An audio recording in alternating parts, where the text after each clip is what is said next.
Bukan dosa, Tuhan tolonglah aku, basuh dan pegang jiwaku selalu. Mari kita akan mendengarkan firman Tuhan yang akan disampaikan oleh penginjil Cornelius.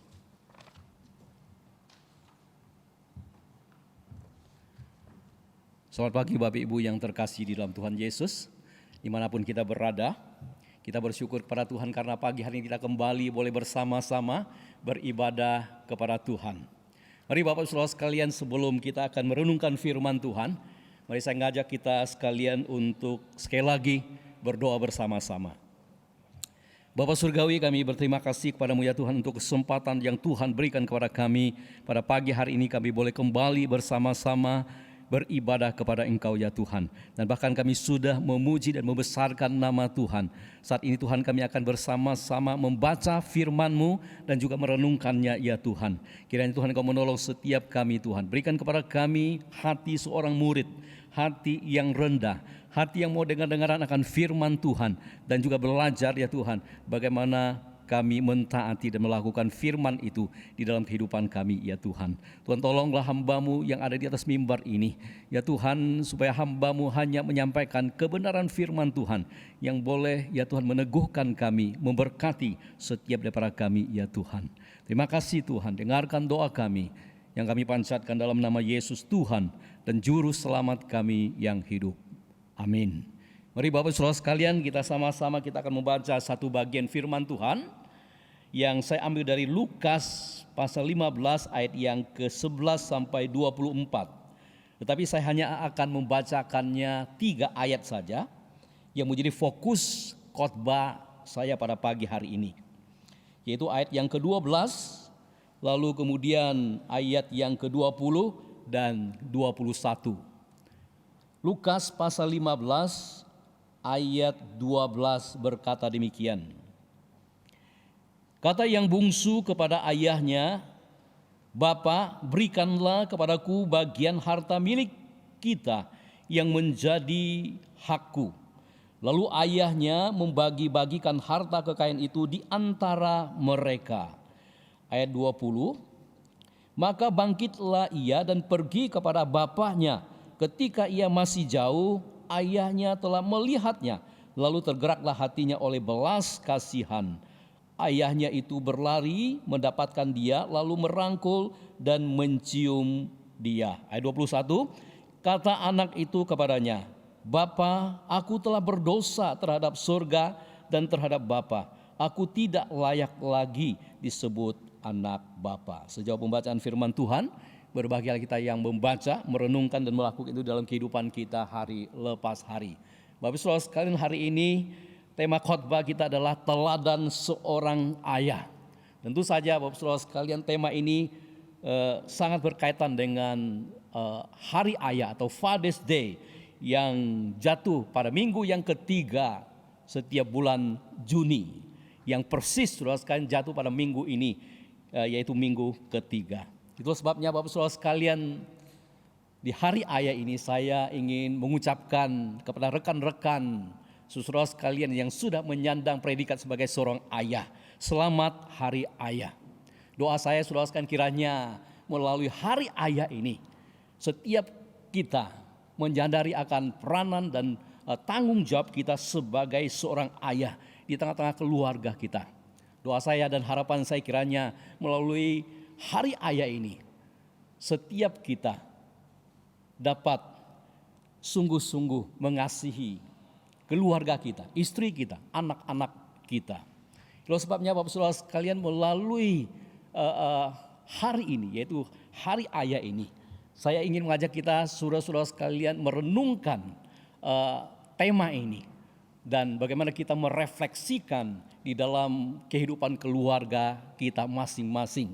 Bagaimana sikap, karakter, dan perilaku seorang ayah yang diperkenankan oleh Tuhan di dalam keluarga kita masing-masing. Bapak saudara sekalian, saya coba mencari tahu saudara sekalian asal usul daripada hari ayah ini atau Father's Day ini. Ternyata saudara sekalian, Father's Day ini atau hari ayah ini saudara sekalian berasal dari negeri Paman Sam, yaitu dari Amerika, yang dicetuskan oleh seorang yang bernama William Jackson. Dan saudara sekalian, asal usul daripada hari ayah ini adalah ketika saudara sekalian putri daripada William Jackson ini menghadiri sebuah ibadah hari ibu pada tahun 1909 di Spokane, Washington pada waktu itu. Dan saudara sekalian, di dalam ibadah itu, maka saudara sekalian, Sonora kemudian mendapatkan sebuah inspirasi atau ide daripada Tuhan melalui khotbah itu. Dan dia melihat kalau para ibu layak mendapatkan penghormatan satu hari karena pelayanannya dalam keluarga, mengapa para ayah itu tidak? Ayah juga banyak berkorban untuk keluarga. Dan saudara sekalian, Sonora anaknya itu saudara sekalian melihat secara langsung bagaimana pengorbanan daripada William Jackson di dalam keluarganya. Sehingga saudara sekalian, Sonora kemudian membawa ide ini kepada salah satu pejabat di daerah di Spokane itu. Dan kemudian dia bawa ide ini juga kepada pendetanya pada waktu itu. Karena pergumulan yang cukup panjang, ini kemudian saudara sekalian ditetapkanlah bahwa minggu ketiga setiap bulan Juni ditetapkan sebagai hari ayah untuk memperingati hari ayah ini. Dan saudara sekalian, begitu cepatnya berita ini dan peristiwa ini di tengah-tengah bangsa Amerika pada waktu itu, sehingga menyebar kemana-mana dengan begitu cepatnya. Dan pada tahun 1972 maka saudara sekalian, negara Amerika kemudian menetapkan kebiasaan yang baik memperingati hari ayah ini menjadi hari nasional bangsa Amerika pada waktu itu. Dan kita tahu saudara sekalian, bukan hanya orang Amerika saja memperingati hari ayah ini, tetapi kemudian saudara sekalian menyebar kemana-mana di seluruh dunia, termasuk kita juga di Indonesia saudara sekalian merayakan hari ayah atau Father's Day ini. Saya kira Bapak saudara sekalian, demikianlah secara singkat saudara sekalian atau sekilas asal usul daripada hari ayah ini atau Father's Day ini. Bapak saudara sekalian, seorang ayah memiliki peranan yang sangat penting di dalam keluarga. Karena apa? Karena dia yang akan memimpin keluarganya, membawa keluarganya supaya keluarganya bisa berjalan dengan baik, bisa harmonis dan penuh dengan kebahagiaan. Itulah sebabnya Bapak saudara sekalian, seorang ayah, saudara sekalian, dia bukan saja memiliki sebuah peranan yang sangat penting dalam keluarga, tetapi juga saudara sekalian, dia memiliki sebuah tanggung jawab yang sangat besar di dalam keluarganya. Dia bukan saja saudara sekalian harus mencari nafkah bagi kebutuhan keluarganya, membesarkan anak-anaknya, menyekolahkan anak-anaknya, mendidik anak-anaknya, dan bahkan menyekolahkan anak-anaknya kepada jenjang yang paling tinggi. Dan bahkan saudara sekalian, seorang ayah harus mendampingi anak-anaknya sampai dia bisa mandiri di dalam kehidupan anak-anaknya itu. Itulah sebabnya Bapak saudara sekalian, dia harus menjadi panutan atau teladan di tengah-tengah keluarga. Sebab kalau tidak saudara sekalian, dia akan menjadi batu sandungan dan dia tidak bisa menjadi seorang ayah atau seorang suami yang baik bagi istri dan juga bagi anak-anaknya. Bapak saudara sekalian, satu hari ada seorang bapak yang saking kesalnya kepada anaknya, kemudian berkata kepada anaknya demikian, "Nak, cepat bangun, mandi ke gereja karena hari ini hari Minggu." Saudara sekalian, pada waktu bapaknya ngomong begitu, waduh, anaknya kemudian memang sudah bangun anaknya gitu ya. Dan kemudian menjawab bapaknya dengan begitu lantang dan berkata pada papanya, "Papa nggak usah ajarin saya, Pak. Aku sudah tahu, Pak. Coba lihat diri Papa sendiri aja modelnya kayak apa. Hari Minggu aja ke gereja. Tapi hari Senin sampai hari Sabtu kelakuannya seperti orang yang tidak beragama." Saudara, ketika dia ngomong begitu, lalu kemudian setelah ngomong begitu, dia kemudian ambil motornya, langsung dia keluar dari rumahnya itu. Saudara, ketika kita melihat kasus ini, siapa yang salah Bapak saudara sekalian? Ayahnya yang salah ataukah anaknya yang salah, saudara sekalian? Tentu saja, saudara sekalian, kalau kita melihat di sini, dua-duanya pasti salah. Kalau anaknya, saudara sekalian, begitu berani menjawab ayahnya seperti demikian, tentu saja saudara, ayahnya juga tidak mempunyai perilaku yang baik. Ayahnya juga, saudara sekalian, telah menjadi batu sandungan bagi anaknya. Dengan kata lain, saudara sekalian, ayahnya tidak bisa menjadi teladan dan contoh bagi anak-anaknya. Sehingga saudara sekalian, anaknya begitu berani berkata seperti demikian. Itu sebabnya saudara sekalian, menjadi seorang ayah itu tidaklah mudah. Karena dia bukan hanya memiliki, saudara sekalian, tanggung jawab untuk menyediakan kebutuhan daripada keluarganya. Tetapi saudara sekalian, dia juga harus memiliki integritas di tengah-tengah keluarga dan memimpin keluarganya itu. Itu sebabnya saudara sekalian, kita perlu memberikan apresiasi kepada setiap rekan-rekan yang sudah menyandang predikat sebagai seorang ayah. Karena saudara sekalian, beban yang begitu berat yang harus dia pikul. Apalagi saudara sekalian, saat-saat seperti ini, saat menghadapi pandemi virus corona. Saudara sekalian, saat yang sulit. Ketika seorang ayah memikirkan keluarganya, ketika seorang ayah, saudara sekalian, memikirkan tentang pekerjaannya, usahanya, tentang masa depan anak-anaknya dan sebagainya. Saudara sekalian, begitu berat seorang ayah menanggung daripada beban ini. Karena itu saudara sekalian, seperti saya katakan tadi, kita perlu memberikan apresiasi kepada setiap rekan-rekan yang sudah menyandang predikat sebagai seorang ayah. Bapak saudara sekalian, mungkin kita bertanya, ayah yang model apa yang kita harapkan dalam keluarga kita? Saudara sekalian, tentu saja seorang ayah yang bertanggung jawab, seorang ayah yang jujur, seorang ayah yang berintegritas, seorang ayah yang konsisten, seorang ayah yang saudara sekalian bisa diajak untuk berkomunikasi, seorang ayah yang saleh, seorang ayah yang mencintai Tuhan, yang mencintai keluarga, yang mencintai istri, yang mencintai anak-anak dan seluruh anggota keluarganya. Saudara, tentu saja kita juga merindukan seorang ayah seperti demikian. Tetapi sayang sekali Bapak saudara sekalian, tidak semua ayah saudara sekalian sesempurna dan sebaik apa yang kita harapkan dan yang kita pikirkan. Karena saudara sekalian, seorang ayah pun saudara sekalian punya kekurangan dan juga kelemahannya. Bapak saudara sekalian, itu sebabnya kita perlu saudara-saudara sekalian bersama-sama membantu, ya, seorang ayah yang begitu berat di dalam menanggung beban di dalam keluarganya. Bapak saudara sekalian, mari kita lihat saudara-saudara, apa yang dikatakan oleh Alkitab tentang seorang ayah yang baik bagi keluarganya, seorang ayah yang baik bagi istri dan anak-anaknya. Saudara sekalian, yang saya refleksikan di dalam sikap Bapa kita di surga terhadap anak-anaknya, terhadap kita anak-anaknya. Bapak saudara sekalian, bagian Alkitab yang kita baca tadi memberitahukan kepada kita saudara sekalian perumpamaan tentang anak yang hilang. Saudara sekalian, perumpamaan ini ingin menggambarkan bagaimana sikap seorang ayah, sikap daripada Bapa di surga terhadap anak-anaknya. Demikian juga saudara sekalian, seharusnya sikap kita sebagai ayah terhadap anak-anak kita. Bapak saudara sekalian, kalau kita lihat konteks perikop ini, maka saudara sekalian kita menemukan bahwa Yesus sedang mengingatkan kepada orang-orang Farisi dan ahli Taurat pada waktu itu yang tidak suka dengan pelayanan daripada Yesus pada waktu itu.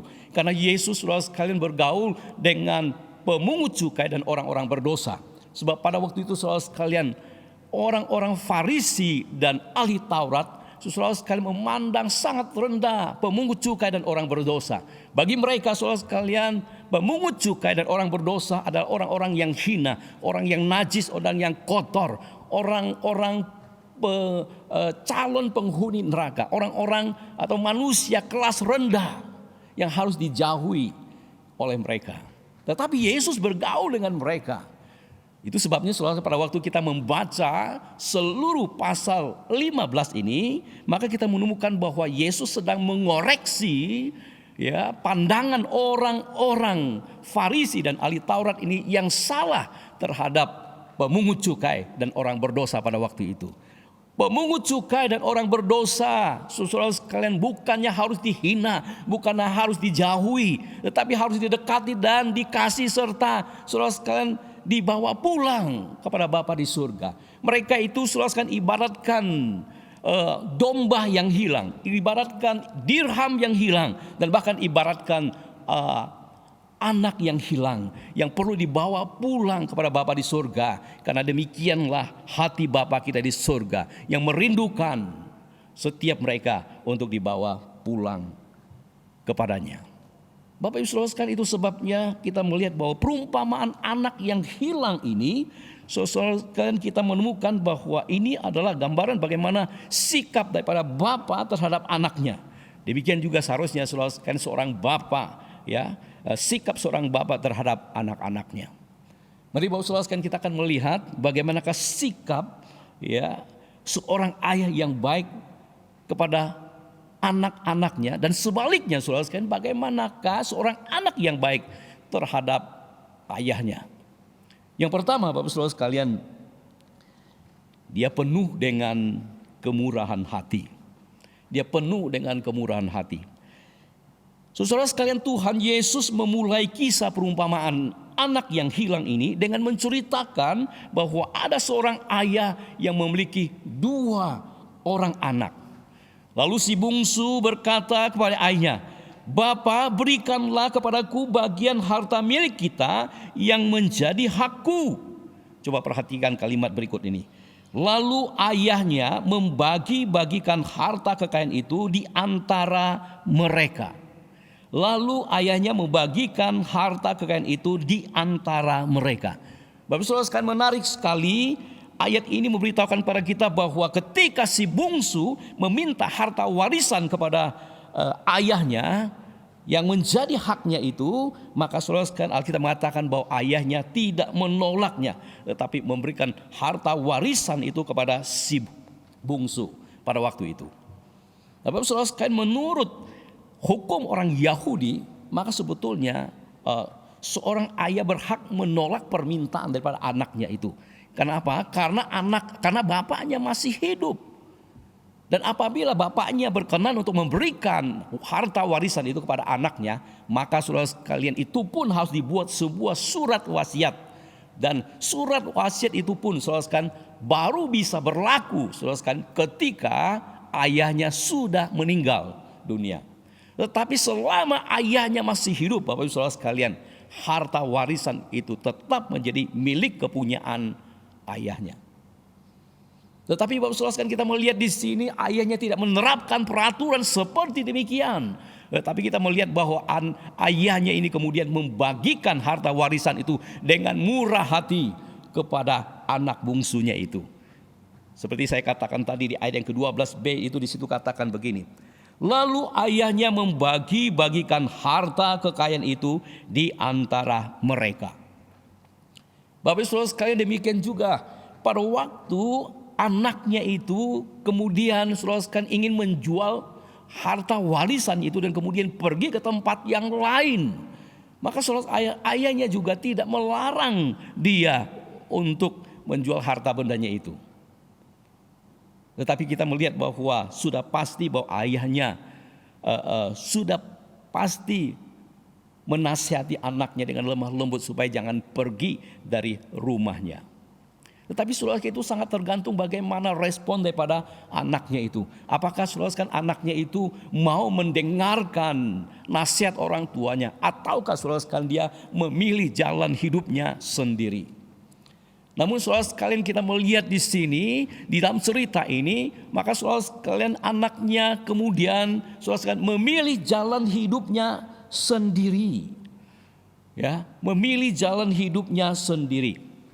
Menurut tradisi orang Yahudi saudara sekalian, seorang anak yang mau meninggalkan rumahnya dengan warisan yang dia bawa dari keluarga, saudara sekalian, dia sudah memutuskan ikatan tali keluarga bersama dengan keluarganya, dan sangat mungkin Bapak saudara sekalian dia tidak akan kembali lagi ke rumah ayahnya.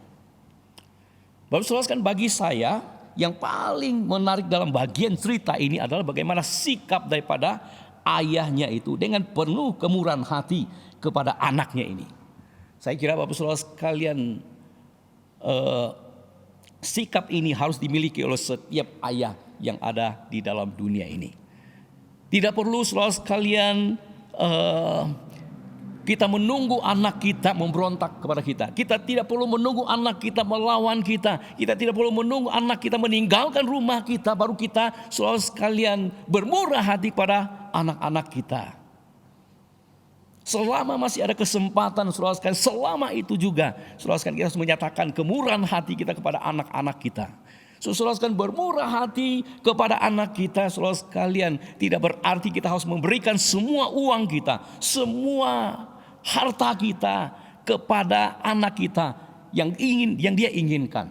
Kita juga bisa saudara sekalian membagikan kasih sayang, membagikan saudara sekalian perhatian kita, membagikan kepedulian kita, membagikan saudara sekalian teladan hidup kita, sembari saudara sekalian kita mengajar mereka dan mendidik mereka dalam ajaran dan nasihat Tuhan, supaya saudara sekalian mereka bisa menjadi anak-anak Tuhan yang takut akan Tuhan.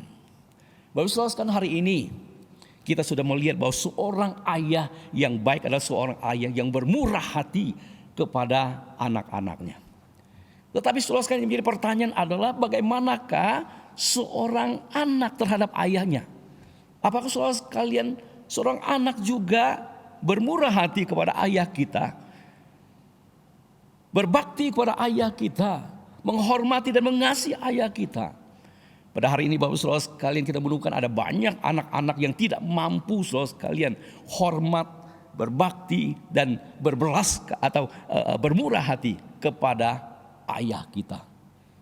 Saudara sekalian, dengan begitu cepatnya anak melupakan semua jerih payah ayahnya. Dengan begitu cepatnya saudara sekalian sudah melupakan apa yang dilakukan oleh orang tuanya kepadanya. Bahkan saudara sekalian yang sudah membesarkannya dan bahkan yang membuat dia menjadi sukses seperti saat ini. Betapa menyedihkan saudara sekalian kalau ada anak-anak yang tidak bermurah hati kepada ayahnya. Ketika ayahnya sudah tua, sudah renta dan tidak bisa bekerja lagi. Harusnya saudara sekalian sebagai anak Tuhan, sebagai orang percaya, kita harus menunjukkan kasih sayang, kemurahan hati kepada orang tua kita. Bapak saudara sekalian, setiap kali saya mengingat akan Father's Day atau Hari Ayah, saya ingat sebuah cerita yang sangat memilukan hati yang terjadi di Singapura. Bapak saudara, seorang bapak yang sangat kaya di Singapura, dia seorang pengusaha yang luar biasa sukses. Dia punya seorang anak yang sangat dia kasihi. Dan anaknya juga sudah menikah dan punya seorang anak juga. Artinya bapak ini mempunyai cucu yang sangat menyenangkan. Dan dia begitu suka cita dan menyenangkan tinggal bersama dengan anaknya dan cucunya itu. Itu sebabnya saudara sekalian, karena saking sayangnya kepada anak, menantu dan cucunya, maka kemudian saudara sekalian dia memberikan semua harta kekayaannya itu kepada anaknya itu. Baik itu uangnya, baik itu harta bendanya, baik itu rumahnya, baik itu kemudian perusahaannya. Saudara sekalian, dia berikan semuanya itu kepada anaknya itu dan atas nama anaknya. Tapi satu hari saudara sekalian terjadi satu peristiwa yang sangat menyedihkan. Karena anaknya bertengkar dengan dia dengan sangat hebatnya, sehingga kemudian anaknya mengusir dia keluar dari rumah. Bapak saudara sekalian, ayahnya yang sudah tidak punya apa-apa harus hidup terkatung-katung di luar sana. Dan bahkan dia terpaksa harus menjadi seorang pengemis di jalan. Satu kali saudara sekalian, ketika dia mengemis di jalan, ada seorang rekan dagangnya saudara sekalian bertemu dengan dia dan kemudian dia berkata, bukankah engkau adalah bapak yang punya perusahaan yang paling terkenal di Singapura di tempat ini? Saudara sekalian, kemudian bapak itu dengan segera kemudian dengan malu mengatakan, bukan, bapak salah orang, saya bukan yang dimaksud oleh bapak. Lalu kemudian saudara sekalian dia buru-buru pergi dari teman dagangnya itu. Saudara sekalian, beberapa hari kemudian, teman dagangnya itu kemudian saudara sekalian datang lagi di tempat yang sama. Lalu kemudian melihat bapak itu, kemudian dia mengatakan, bukannya nama kamu ini ya? Kenapa sekarang kamu jadi begini? Saudara sekalian, bapak itu kemudian nggak bisa tahan lagi dan kemudian dia menceritakan kepada rekan dagangnya itu bahwa dia sudah tidak punya apa-apa lagi karena semua hartanya itu ya dia berikan kepada anaknya itu atas nama anaknya, sehingga kemudian dia terpaksa harus mengemis. Saudara sekalian, pada waktu rekan dagangnya itu mendengar peristiwa ini, dia begitu sedih dengan temannya ini. Nah, tidak berapa lama kemudian saudara sekalian, lalu peristiwa ini sudah tersebar di seluruh negeri Singapura dan bahkan terdengar oleh Perdana Menteri Singapura pada waktu itu, Lee Kuan Yew. Lalu kemudian Lee Kuan Yew selalu memanggil anak durhaka itu dan kemudian membatalkan semua surat berharga, membatalkan semua harta yang atas nama anaknya itu dan kemudian mengembalikannya kepada bapak itu. Bapak Ibu Saudara sekalian yang terkasih dalam Tuhan Yesus, dari kisah nyata ini mengajarkan pada kita saudara sekalian bahwa bermurah hati kepada anak kita, saudara sekalian, tidak harus kita memberikan seluruh harta kita, uang kita, tanpa tersisa sedikit pun untuk kita sendiri. Karena bermurah hati, saudara sekalian, tidak selalu harus memberikan harta uang. Bermurah hati, saudara sekalian, kita bisa, saudara sekalian, membagikan kasih sayang, membagikan perhatian, kepedulian kita. Bahkan yang paling penting adalah teladan hidup kita bagi anak-anak kita, supaya mereka, saudara sekalian, menjadi anak yang baik. Bapak saudara sekalian, biar di hari ayah ini, mari kita bersama-sama belajar untuk kita bermurah hati seperti Bapa kita di surga yang bermurah hati kepada kita. Supaya saudara sekalian, anak-anak kita juga memiliki sebuah image yang benar terhadap kita sebagai orang tua. Sehingga kemudian mereka menjadi anak-anak yang taat, anak-anak yang hormat, anak-anak yang berbakti kepada kita sebagai orang tuanya. Saudara sekalian, bagaimanakah sikap seorang ayah yang baik terhadap anaknya? Yang kedua, saudara sekalian, adalah dia penuh dengan belas kasihan. Mungkin kita pernah mendengar seorang ayah yang saking marahnya lalu kemudian berkata begini, mulai hari ini kamu tidak usah pulang lagi ke rumah, pergilah kemanapun kamu suka. Atau mungkin saudara sekalian, kita pernah membaca di koran atau melihat di televisi seorang ayah yang kemudian dengan marah, dengan dendam terhadap anaknya lalu kemudian memutuskan ikatan tali keluarga dengannya dan berkata, mulai hari ini saya yang bernama ini telah memutuskan hubungan dengan anak saya yang bernama ini. Semua tindakan dan semua perbuatannya di luar daripada tanggung jawab saya. Bapak saudara sekalian, mungkin kita pernah mendengar itu. Dan ini adalah sebuah ekspresi kemarahan, kebencian dan dendam yang begitu dalam terhadap seorang anak yang kurang ajar kepadanya. Kepada ayahnya maksudnya. Dan Bapak saudara sekalian, tetapi ketika kita membaca bagian firman Tuhan ini, maka saudara sekalian, kita tidak menemukan ayahnya seperti demikian. Tidak saudara sekalian. Tetapi saudara sekalian, kita bisa melihat di sini walaupun anaknya sudah meninggalkan ayahnya, tetapi saudara sekalian, ayahnya tidak berkata seperti demikian. Walaupun saudara ayahnya mungkin sangat sedih dan berduka ketika anaknya memutuskan untuk meninggalkan rumahnya. Ayahnya mungkin saudara sekalian sangat rindu bahwa anaknya bisa bersama-sama tinggal di rumah. Ayah mungkin saudara sekalian sangat rindu supaya anaknya bisa dekat dengan dia. Ayah mungkin sangat merindukan bahwa anaknya itu bisa membantu dia dalam mengurus kebun, mengurus ternak, mengurus usaha dan sebagainya. Tetapi saudara sekalian, kita melihat di sini bahwa anaknya lebih memilih jalan hidupnya sendiri daripada menuruti ayahnya. Tapi saudara sekalian, menurut tradisi orang Yahudi, seorang anak laki-laki dia wajib saudara sekalian mengabdi kepada ayahnya sebelum ayahnya itu meninggal dunia. Tetapi dengan meninggalkan rumah ayahnya itu berarti saudara sekalian dia sudah berbuat salah dan berdosa kepada ayahnya. Bapak saudara sekalian, ke negeri manakah si bungsu ini kemudian pergi?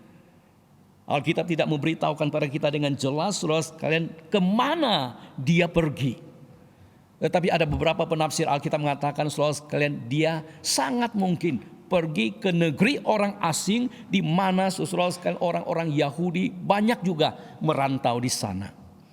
Alkitab memberitahukan kepada kita, saudara sekalian, pada waktu dia meninggalkan ayahnya dan pergi dan sampai kepada negeri orang asing itu. Lalu kemudian saudara sekalian, dia memboroskan semua harta miliknya itu. Dan kemudian dia hidup melarat. Dan ditambah lagi saudara sekalian, Alkitab memberitahukan kepada kita bahwa di sana, di negeri orang asing itu terjadi kelaparan yang sangat hebat. Karena saudara sekalian, kelaparan yang sangat hebat itu, maka kemudian dia terpaksa menjadi seorang penjaga babi. Yang bagi orang Yahudi saudara sekalian, itu adalah sebuah pekerjaan yang sangat najis.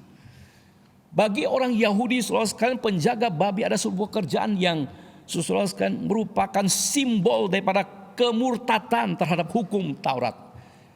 Simbol kemurtatan terhadap hukum Taurat, dan dia tidak layak lagi disebut sebagai orang Yahudi. Disebut lagi sebagai semua umat Allah, tidak layak lagi. Karena kenapa? Karena itu tempat bagi orang Yahudi, tempat yang sangat kotor.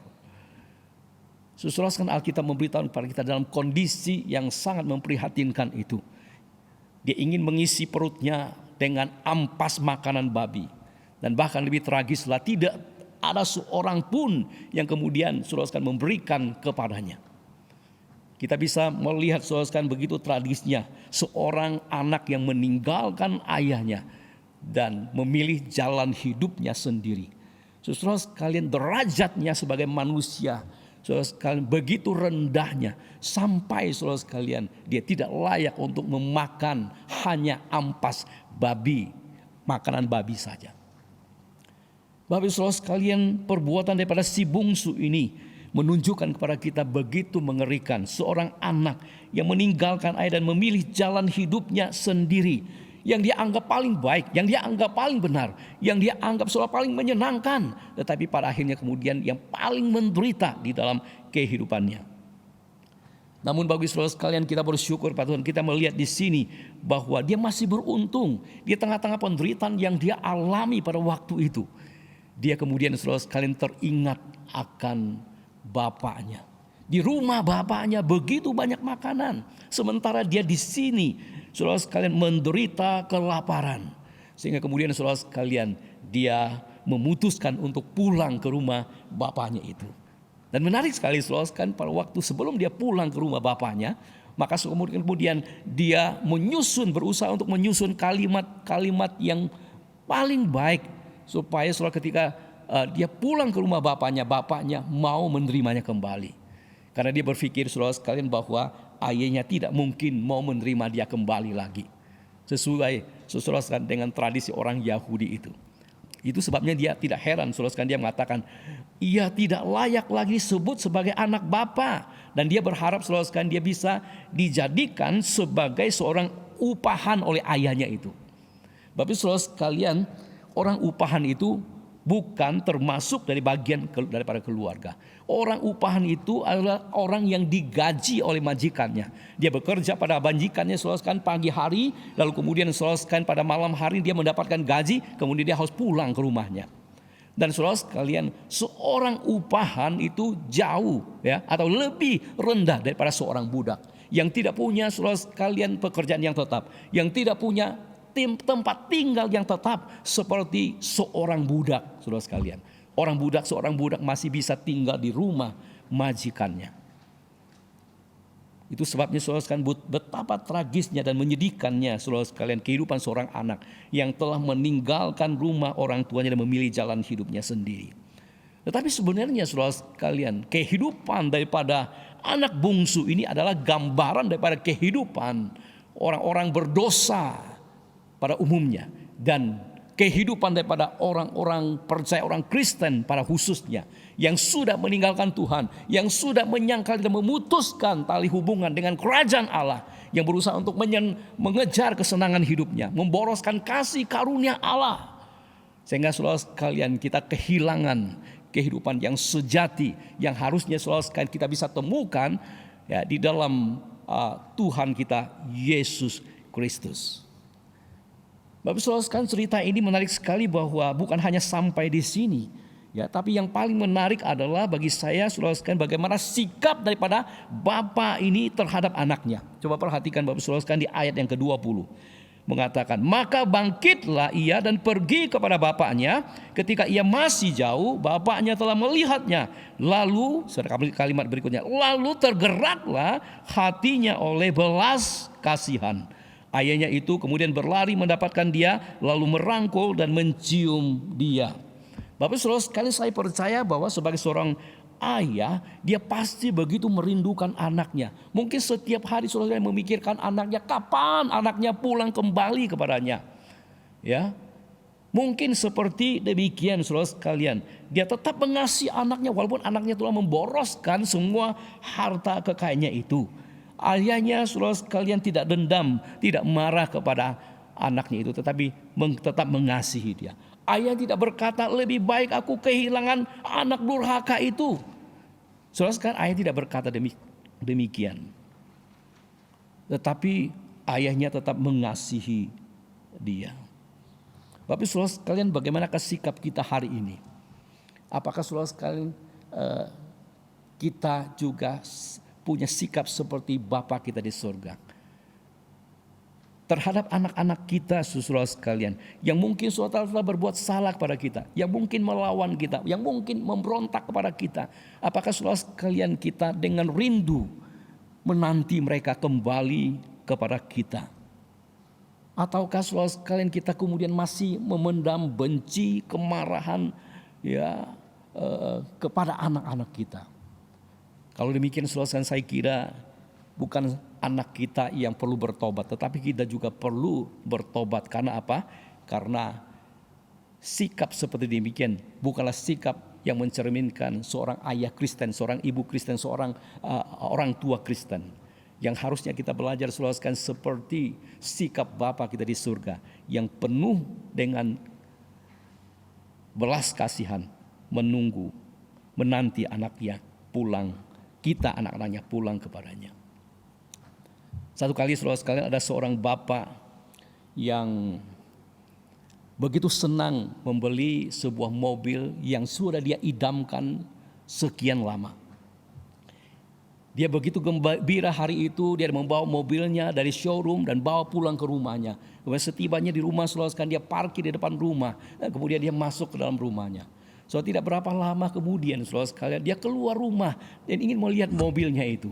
Tapi ternyata saudara sekalian, anaknya sedang mencoret-coret mobilnya itu sampai lecet begitu. Wah, hari itu dia begitu marah, kemudian dia ambil kayu dan dia pukul anaknya. Pukul tangan anaknya itu sampai anaknya menahan kesakitan sambil menangis, saudara, menahan kesakitan. So, setelah reda, tidak berapa lama kemudian, saudara sekalian, anaknya masih sakit. Ketika dipegang oleh mamanya, tangannya masih sakit. Mulai saudara, anaknya sudah mulai demam, sudah mulai demam tinggi. Lalu saudara, dia begitu kaget. Karena saking kaget kemudian dia bawa ke dokter, dan pada waktu saudara sekalian dokter memeriksa anak itu, sudah terlambat. Tangan anaknya sudah tidak bisa disembuhkan lagi. Tangan anaknya lumpuh seumur hidupnya. Bapak Ibu saudara sekalian yang terkasih dalam Tuhan Yesus, ketika saya mengingat cerita ini, sebuah cerita yang sedih saudara sekalian, saya selalu introspeksi diri dan berkata kepada Tuhan, Tuhan, jangan sampai saya seperti bapak ini yang lebih sayang mobilnya daripada sayang anaknya. Saudara sekalian, mobil yang rusak masih bisa diperbaiki, tetapi tangan anak cacat, saudara, untuk seumur hidupnya dia lumpuh, cacat selama-lamanya. Saya kira Bapak saudara sekalian, cerita ini adalah sebuah gambaran yang buruk dari seorang ayah. Karena seorang ayah yang baik saudara sekalian, dia selalu berbelas kasihan kepada anaknya. Walaupun anaknya sudah berbuat salah, walaupun anaknya sudah melawan kita, walaupun anak kita sudah saudara sekalian melanggar perintah kita, tidak taat kepada kita, tidak hormat kepada kita, dia tetap adalah anak kita yang harus kita kasihi dan kita berbelas kasihan kepadanya. Bapak saudara sekalian, mari kita mau belajar bersama-sama seperti Bapa kita di surga. yang penuh dengan belas kasihan kepada anak-anaknya, kepada kita anak-anaknya. Yang terakhir Bapak Saudara sekalian, bagaimana sikap seorang ayah yang baik terhadap anaknya. Yang ketiga, dia penuh dengan pengampunan. Alkitab berkata saudara sekalian bahwa ketika ayahnya melihat si bungsu masih jauh, dia berlari mendapatkannya, merangkulnya dan menciumnya. Bahkan sebelum anaknya itu kemudian berkata mengaku dosa dan kesalahannya. Saudara sekalian, di dalam ayat ke-21 mengatakan, "Bapa, aku telah berbuat dosa terhadap surga dan terhadap Bapa. Aku tidak layak lagi disebut sebagai anak Bapa." Saudara sekalian, sebelum anaknya berkata demikian, saudara sekalian, sebetulnya ayahnya sudah mengampuni anaknya itu. Saudara sekalian, dari mana buktinya? Buktinya saudara sekalian di ayat 22 sampai ayat yang ke-23 yang berkata begini. "Tetapi ayah itu berkata kepada hamba-hambanya, 'Lekaslah bawa kemari jubah yang terbaik, pakaikanlah itu kepadanya dan kenakanlah cincin pada jarinya dan sepatu pada kakinya. Dan ambillah anak lembu tambun itu, sembelilah dia dan marilah kita makan dan bersuka cita.'" Bapak Saudara sekalian, jubah, cincin, sepatu dan pesta yang penuh dengan sukacita itu adalah merupakan gambaran atau bukti daripada pengampunan dan penerimaan kembali si bungsu menjadi ayahnya. Dengan kata lain saudara sekalian, bahwa ayahnya telah mengampuninya dan melupakan apa yang telah anaknya lakukan itu, serta menerima anaknya kembali ya sebagai anaknya kembali. Ayahnya itu tidak menyimpan amarah, benci saudara sekalian dan dendam kepada anaknya dan berkata, saudara sekalian, "Buat apa kamu pulang lagi? Kamu sudah senang di luar sana, ngapain kamu pulang lagi?" Ayahnya tidak berkata seperti demikian. Tetapi saudara sekalian, ayahnya kemudian kita melihat mengampuni, menerima dia kembali. Saya kira saudara sekalian demikian juga Bapa kita di surga, saudara sekalian, juga mau mengampuni dan menerima kembali. Ketika kita menyadari, ketika kita bertobat, ketika kita mengakui segala dosa dan kesalahan kita, dia pasti mau mengampuni kita dan menerima kita kembali sebagai anaknya. Pertanyaannya adalah, apakah kita mau ketika kita berbuat salah dan kita kembali kepada Bapa kita di surga. Firman Tuhan mengatakan saudara sekalian, jika kita mengaku dosa, maka dia adalah Allah yang setia dan adil, sehingga dia mengampuni segala kesalahan kita dan menyucikan kita dari segala dosa kita. Bapak saudara sekalian yang terkasih dalam Tuhan Yesus, tapi menarik sekali saudara sekalian, ketika kita melihat bagian ini, kita menemukan Allah yang penuh dengan pengampunan itu. Tapi ironis sekali saudara, ketika kita melihat di TV, ketika kita membaca di koran, ketika kita mengamati kehidupan di sekitar kita, kita menemukan ada begitu banyak ayah yang tidak mampu untuk mengampuni anaknya. Ada begitu banyak ayah yang saudara sekalian menyimpan dendam, kebencian yang begitu dalam kepada anaknya. Padahal anaknya sudah menyesali, pada anaknya sudah saudara sekalian bertobat dan tidak mau mengulang kembali lagi kesalahannya. Tetapi ayah tetap tidak mau mengampuni anaknya. Saya kira saudara sekalian, itu bukan sikap seorang ayah yang baik. Tapi sikap seorang ayah yang baik adalah selalu memberikan pengampunan kepada anaknya. Namun saudara sekalian, menjadi pertanyaan adalah bagaimana sikap kita sebagai anak. Saudara sekalian, ketika mungkin orang tua kita pada masa yang lampau pernah berbuat salah dalam kehidupan kita, pernah menyakiti kita. Apakah saudara sekalian kita juga mau seperti apa yang dikatakan oleh firman Tuhan untuk memberikan pengampunan kepada ayah kita, kepada ibu kita, kepada orang tua kita? Dan ada banyak saudara sekalian anak juga tidak seperti demikian. Tidak bisa melupakan kesalahan ayahnya atau ibunya pada masa yang lampau. Tetapi tetap memegang atau tetap tidak bisa mengampuni. Sungguh sesuatu yang sangat menyedihkan. Saya ingin menutup khotbah saya saudara sekalian dengan sebuah kesaksian. Satu kali saudara sekalian, dalam sebuah KKR, komisi kayak pemuda remaja. Seperti biasa saudara sekalian, setiap selesai khotbah, hamba Tuhan selalu memberikan altar call. Pada waktu itu juga dia melakukan seperti itu. Lalu kemudian saudara sekalian, hamba Tuhan kemudian bertanya kepada mereka, "Siapa di antara kalian yang mau percaya dan terima Yesus sebagai Tuhan dan Juru Selamat kalian?" Selalu ada banyak orang, anak-anak pemuda remaja kemudian angkat tangan dan berkata, saya mau, saya bersedia. Lalu kemudian pendeta bertanya lagi dengan pertanyaan yang kedua. Siapa di antara kalian yang mau menyerahkan diri secara purna waktu untuk melayani Tuhan? Selalu banyak di antara mereka juga kemudian angkat tangan dan berkata, saya bersedia, saya mau. Lalu kemudian pendeta atau hamba Tuhan bertanya pada pertanyaan yang ketiga. Siapa di antara kalian yang mau mengampuni ibumu dan bapakmu dan ibumu atau ibumu? Saudara, ada banyak orang juga saudara angkat tangan. Lalu kemudian saudara mengatakan, saya bersedia, saya mau mengampuni papa saya, mama saya. Tapi ada seorang anak remaja duduk yang paling depan saudara sekalian. Tadinya saudara selalu angkat tangan dan kemudian mengatakan bersedia, bersedia. Tapi ketika pertanyaan yang ketiga itu saudara sekalian, dia diam 1000 bahasa. Dan pendeta itu selalu ada di atas mimbar dan dia melihat dengan jelas anak itu. Dia tidak berkata apa-apa dan tidak tunjuk tangan.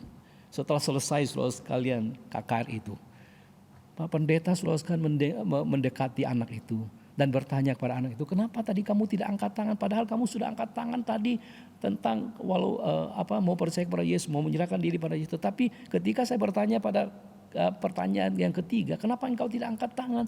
Apakah engkau tidak mau mengampuni ayahmu atau ibumu? Saudara, anak itu menahan sakitnya saudara dalam dirinya dan dia tidak mampu untuk bercerita. Dan pada akhirnya saudara sekalian, dia terpaksa dan kemudian dalam tangisannya itu kemudian dia bercerita kepada pendetanya. Dia mengatakan, Pak Pendeta, bagaimana mungkin saya bisa mengampuni ayah saya? Saya lihat dengan mata kepala saya sendiri.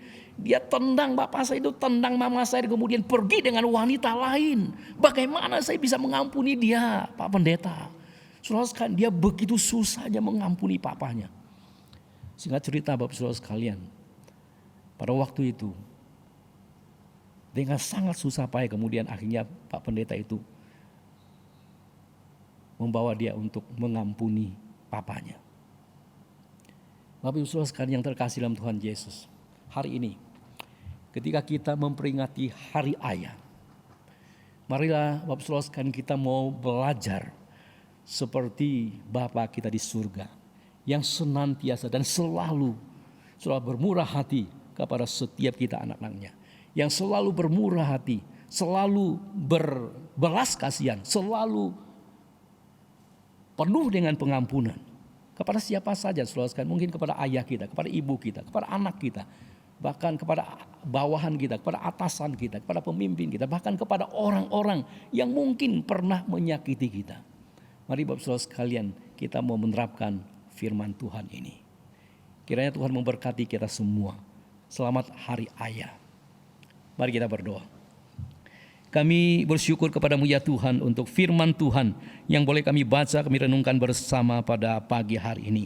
Tuhan tolonglah setiap kami ya Tuhan, khususnya kami sebagai seorang ayah. Ya Tuhan, biarlah kami menunjukkan kemurahan hati kami, belas kasihan kami, pengampunan kami ya Tuhan kepada anak-anak kami yang mungkin telah bersalah kepada kami, yang mungkin telah ya Tuhan memberontak melawan kami. Biarlah Tuhan Engkau tolong setiap kami. Demikian juga ya Tuhan, kami berdoa kiranya Engkau juga menolong setiap anak-anak boleh juga menunjukkan kemurahan hati, menunjukkan belas kasihan, menunjukkan pengampunan kepada orang tua kami yang mungkin pada masa yang lalu telah berbuat salah kepada setiap kami ya Tuhan. Tuhan, kiranya Engkau memberkati firman Tuhan. Biarlah Tuhan tolong kami satu persatu. Kami belajar Tuhan bagaimana kami boleh menerapkan dan melakukan kebenaran firman Tuhan itu di tengah-tengah kehidupan kami dan khususnya di tengah-tengah keluarga kami ya Tuhan. Terima kasih Tuhan. Demikian kami berdoa dalam nama Yesus, Tuhan dan Juru Selamat kami yang hidup. Amin.